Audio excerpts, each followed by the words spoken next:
Julie, welcome. To start, could you tell us a little bit about yourself and your art, and what mediums do you work with?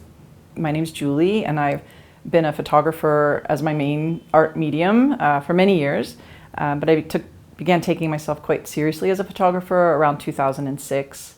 And so I do mostly digital photography, but I also enjoy working with cameraless photography like cyanotypes or other things, and then enjoy working with film when I can, but digital is quite convenient, so that's the main medium that I work with. Could you tell us what you're in Nepal for currently, and how's your experience been? So I'm here in Nepal because of the New York Writers' Workshop and the Himalayan Literature Festival. The inaugural festival begins next week, and I've been connected with Yugitsu Sharma and the White Lotus Bookshop, and more recently with the New York Writers' Workshop for a number of years, and so was excited to be included as faculty to talk about imagery and how it relates to text. So I'm looking forward to that collaborative effort, and looks like there's going to be quite a gathering next week, or I guess it's this week now, today's Sunday. My impressions of Nepal so far are very favorable. I've only been here about 36 hours, but what I've seen so far has been great, and I'm excited to explore the city more, and looking forward to getting to know the region.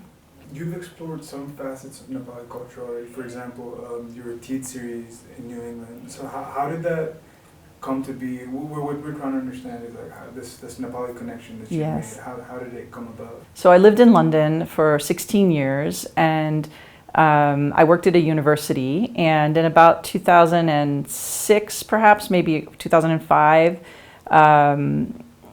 And I can't remember the exact date, but I got a letter from a Nepali student, and he said, I would really love to come work at your university, or to come study at your university.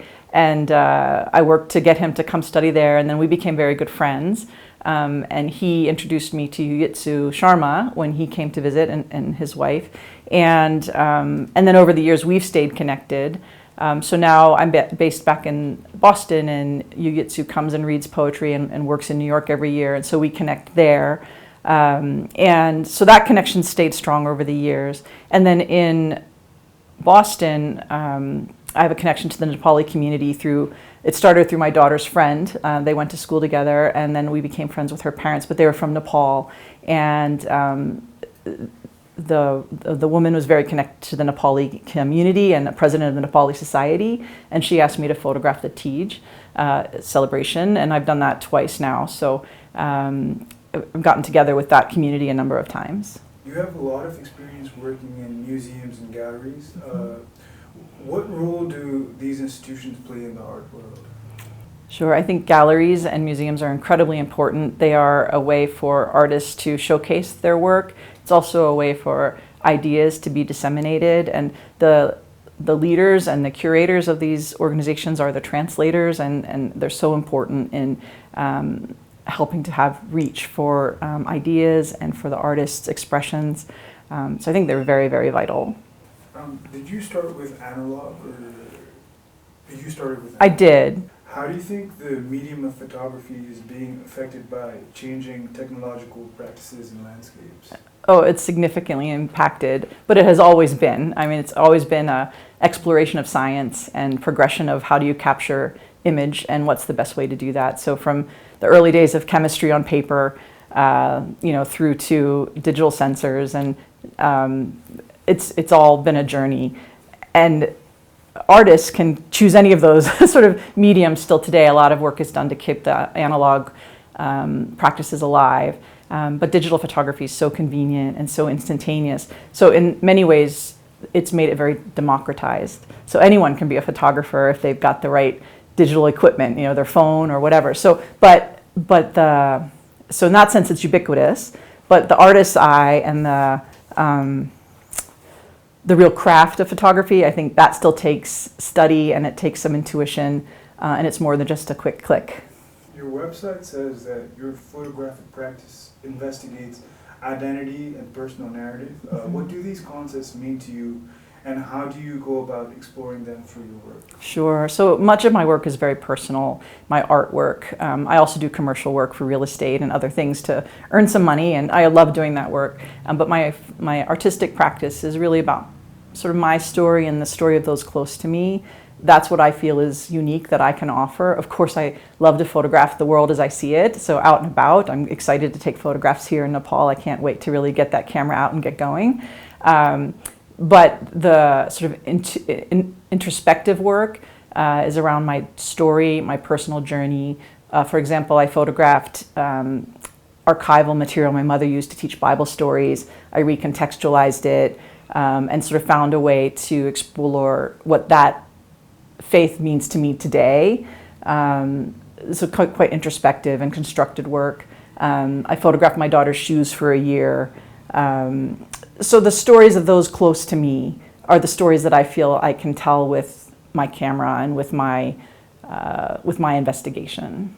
This idea of storytelling through photograph, does this tie in with what you're exploring in terms of like image and text, like we were talking about earlier? Yeah, I think that they can be very supporting of one another, right? I mean, a lot of my work needs words to really get to the deep understanding of it. They're visually, perhaps, I hope, visually appealing, but the depths of the meaning sometimes I think need narrative because it is so much a personal story. And a lot, I find a lot of the photographers' work where they combine text with their image really adds layers of meaning. So of course an image needs to be strong on its own, but it can be supported with text, and also text can really be supported and enhanced with imagery. So I do think they're very compatible, and I think poetry in particular goes very nicely with photographs because it's such an imaginative and image-based sort of language. So could you tell us something about your intentional breakfast practice series? Yes. What inspired you to come up with it, and how was the experience of doing it? Well, thank you so much for even noticing that body of work.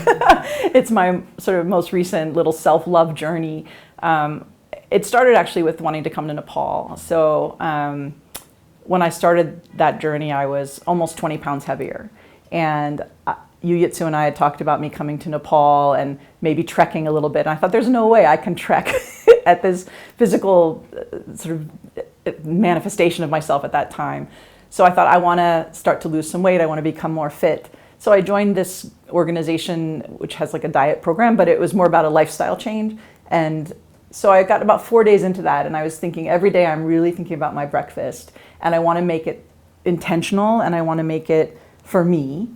And I can't be doing this program as something that's taking away from myself. I need to be adding. I need to be giving myself something. So in addition to the big goal of going to Nepal and being able to be somewhat functioning, you know, out in the world with the sites, I wanted to experience food in a new way. So I started making myself creative breakfasts as a way to kind of honor this journey. And then I wanted to photograph it because it made me accountable, and also I love photographing, so it made it an adventure every morning. And then I decided, do I put it on Instagram or don't I put it on Instagram? And I thought, okay, I'll put it on Instagram. And that was a way of really adding accountability. And you know, I don't have a big following with it, but those who do follow, you know, whenever I said, oh, I think I'm done, no, you're not done, keep going. And people told me it was really inspiring to them. So I did finish it after a year. I thought, okay, it's done. I want to have space for other things in my life. But I reflect back on that work, and I think it may become a book at some point, a small book.